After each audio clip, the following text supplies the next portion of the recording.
En 2010, Lacey Buchanan et son mari Charles étaient un jeune couple plein d'espoir et de rêves, vivant dans le Tennessee, aux États-Unis.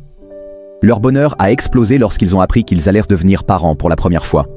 Lacey, alors âgée de 23 ans, se réjouissait de l'idée d'avoir un bébé et de construire une famille avec l'homme qu'elle aimait. Ce fut un moment de bonheur intense, et ils ont commencé à se préparer avec enthousiasme pour l'arrivée de leur enfant. Mais leur joie fut de courte durée. Lors de l'échographie de la 18e semaine, les médecins ont repéré quelque chose d'anormal. Les résultats montraient que quelque chose n'allait pas avec le développement du visage du bébé. Les premières inquiétudes médicales ont été exprimées à voix basse, mais elles se sont transformées en une série de rendez-vous, d'examens et de discussions angoissantes. Le diagnostic n'était pas clair au départ. Ce que les médecins savaient, c'était que le bébé présentait plusieurs malformations du visage. Les images échographiques n'étaient pas précises, et les professionnels de santé avaient du mal à déterminer exactement ce que cela signifiait pour la santé et la survie du bébé. Lacey se souvient encore du moment où les médecins lui ont décrit ce qu'ils voyaient, de manière détournée, en expliquant qu'il y avait des anomalies au niveau du visage. Ils ont commencé à parler de pronostics, à évoquer des scénarios très sombres, à parler de qualité de vie. Certains professionnels lui ont laissé entendre que poursuivre la grossesse pourrait être trop difficile, qu'il vaudrait peut-être mieux envisager d'autres options. Mais pour Lacey, la question ne se posait pas. L'avortement n'a jamais été une option. Elle aimait déjà cet enfant, qu'importe les défis qu'il allait soulever. Sa foi chrétienne et son amour de mère lui donnaient une force inébranlable. Elle savait que cet enfant, quel que soit son état, méritait la vie. À mesure que la grossesse avançait, les médecins restaient préoccupés. Ils n'étaient même pas certains que le bébé survivrait à l'accouchement. Ils craignaient que ces malformations affectent sa capacité à respirer, à se nourrir, à vivre. En raison des risques, les médecins ont recommandé une césarienne pour maximiser les chances de survie du bébé à la naissance. Ainsi, en février 2011, Christiane Buchanan est née par césarienne. Le bloc opératoire était rempli de tension. Lacey n'oubliera jamais ce moment où son fils est né.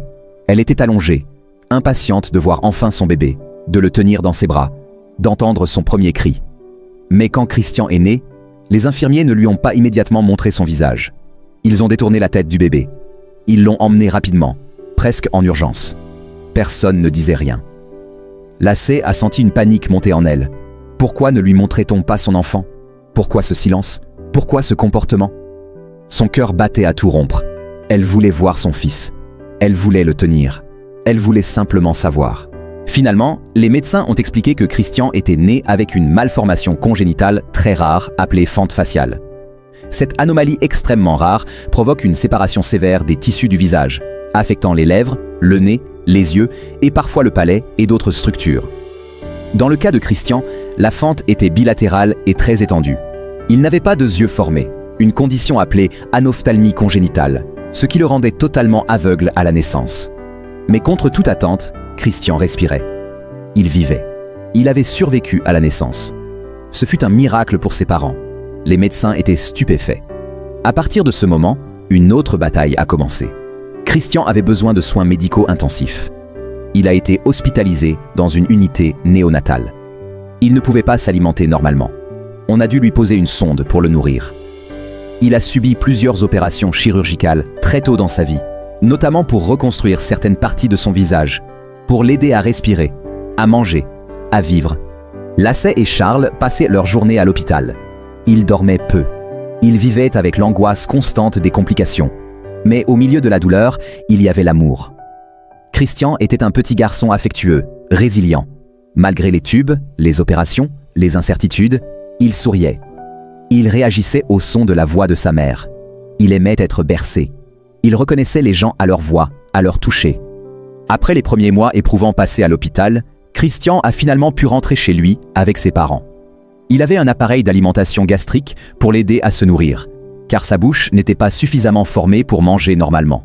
Lacey, qui avait déjà abandonné son travail pour s'occuper de lui à plein temps, a très vite compris que son quotidien serait rythmé par les rendez-vous médicaux, les séances de thérapie, les hospitalisations et les opérations chirurgicales.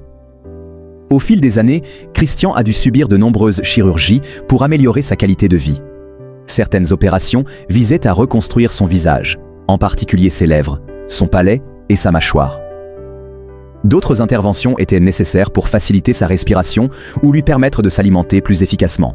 Il s'agissait d'opérations longues, complexes, souvent douloureuses pour un enfant aussi jeune. Mais Christian faisait preuve d'une résilience incroyable. Avec le temps, Lacey a décidé de partager leur histoire. Elle a posté une vidéo très simple sur YouTube dans laquelle elle racontait leur parcours. Elle y apparaissait avec des cartes expliquant comment son fils avait été rejeté par certains, moqué par d'autres, jugé par ceux qui ne comprenaient pas. Cette vidéo est devenue virale. La vidéo montrait les blessures, les difficultés, mais surtout l'amour inconditionnel d'une mère pour son enfant. Elle a touché des millions de personnes dans le monde entier. Lacey a continué à raconter leur histoire dans des interviews, des blogs, des conférences. Elle a expliqué qu'au début, elle avait peur de sortir avec Christian. Elle craignait les regards, les commentaires cruels. Et effectivement, il y en a eu. Des gens l'ont arrêtée dans la rue pour lui demander pourquoi elle n'avait pas avorté. D'autres ont détourné les yeux en voyant Christian. Mais à chaque moment, Lacey s'est battue pour défendre son fils, pour lui donner une vie pleine, pour lui offrir amour, dignité et respect. Christian a grandi entouré d'amour. Il a dû apprendre à vivre sans la vue, avec un visage différent. Il a appris à se nourrir, à parler, à marcher.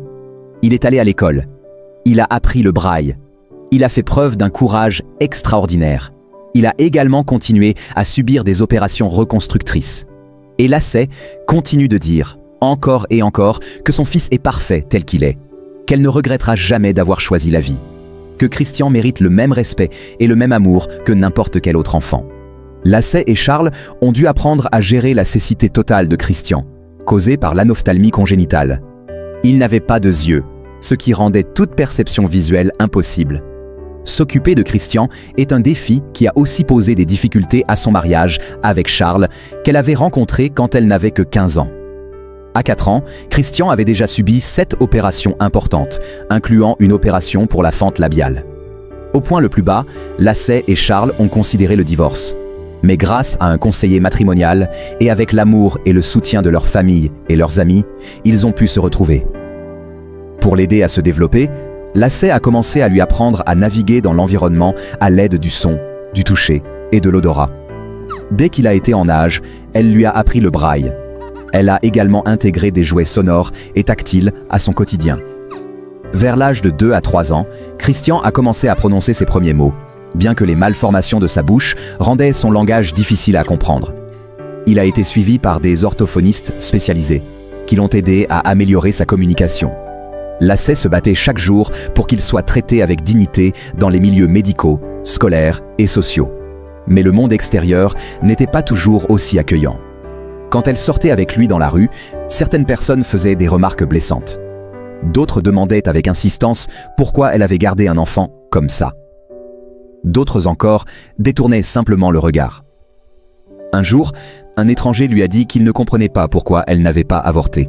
Au fil des ans, Lacey et Charles ont aussi eu d'autres enfants. Christian est devenu grand frère. Il aimait ce rôle.